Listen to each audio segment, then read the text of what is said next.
नमस्कार। प्रस्तुत है आज का चिंतन।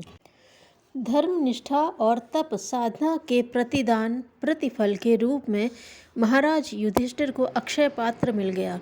अक्षय पात्र की विशेषता यह थी कि उससे जब भी मांगा जाता वह स्वादिष्ट और मधुर व्यंजन प्रदान करता। परीक्षा हेतु उसी दिन हस्तिनापुर की समग्र जनता को मनपसंद व्यंजन और पकवान ग्रहण करने का सार्वजनिक निमंत्रण दिया। हर किसी को इस अक्षय पात्र से लाभ उठाने की छूट थी। अक्षय पात्र अपने ढंग से प्रयुक्त होता रहा और तो सब ठीक ढंग से चलता रहा, लेकिन युधिष्ठिर को दंभ होने लगा कि मुझ जैसा कोई दानी नहीं है। इस दंभ को पुष्ट करता रहा आश्रित ब्राह्मणों का जयगान। एकाध व्यक्ति ही किसी की प्रशंसा करने लगे तो मनुष्य का भाल गर्वोन्नत होने लगता है। फिर वहाँ तो 16,000 समाज के प्रबुद्ध व्यक्ति युधिष्ठिर का यशोगान कर रहे थे। यह ठीक है कि युधिष्ठिर ने अपने जीवन का एक बड़ा भाग कठोर तप साधनाओं में गुजारा था, परंतु कुछ कमजोरियां अभी भी शेष थीं जिन्हें विजित करना था, और उनमें से एक था यह सात्विक अभिमान। भगवान कृष्ण ने जब यह देखा कि धर्मराज युधिष्ठिर अभिमान के मद में चूर होते जा रहे हैं तो उनसे यह सहन न हुआ। भगवान प्रणत जनों की सब ओर से रक्षा करने वाले हैं, उन्हें यह सहन भी कैसे होता कि एक साधारण सी बात उनके शिष्य के पतन का कारण बने। उनकी दृष्टि में अक्षय पात्र और 16,000 ब्राह्मणों को प्रतिदिन भोजन कराना तो साधारण बात है।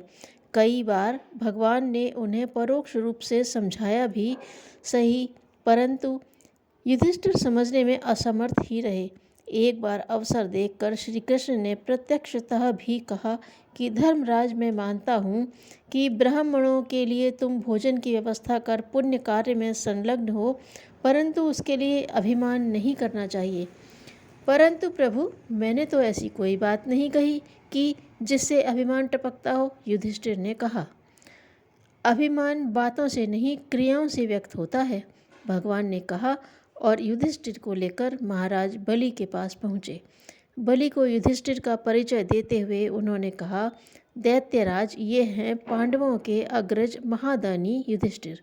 इनके दान से मृत्युलोक के प्राणी इस तरह उपकृत हो रहे हैं कि वे आपका स्मरण भी नहीं करते, परंतु मैंने स्मरण किए जाने जैसा कोई कार्य भी क्या किया था?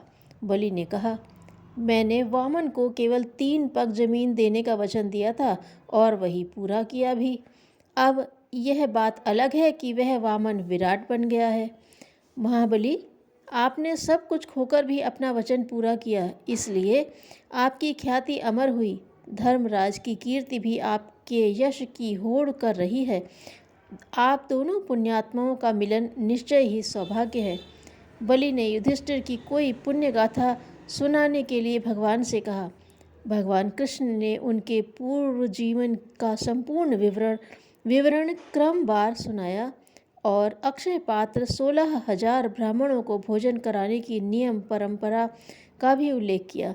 युधिष्ठिर के चेहरे का दर्प भरी मुस्कान तब विलुप्त हो गई जब दानवेंदु ने कहा, आप इसे दान कहते हैं, लेकिन यह तो महापाप है। स्पष्ट करते हुए महाबली ने कहा, धर्मराज, केवल अपने दान के दंभ को पूरा करने के लिए ब्राह्मणों को आलसी बनाना पाप ही है। मेरे राज्य में तो किसी याचक को नित्य भोजन की सुविधा दी जाए तो भी स्वीकार नहीं करेगा। युधिष्ठिर का मद चूर हो गया एवं वे चूंकि धर्मावतार थे, उसी रूप में पुनः पुण्य पुरुषार्थ में विनम्रतापूर्वक जुट गए। धन्यवाद।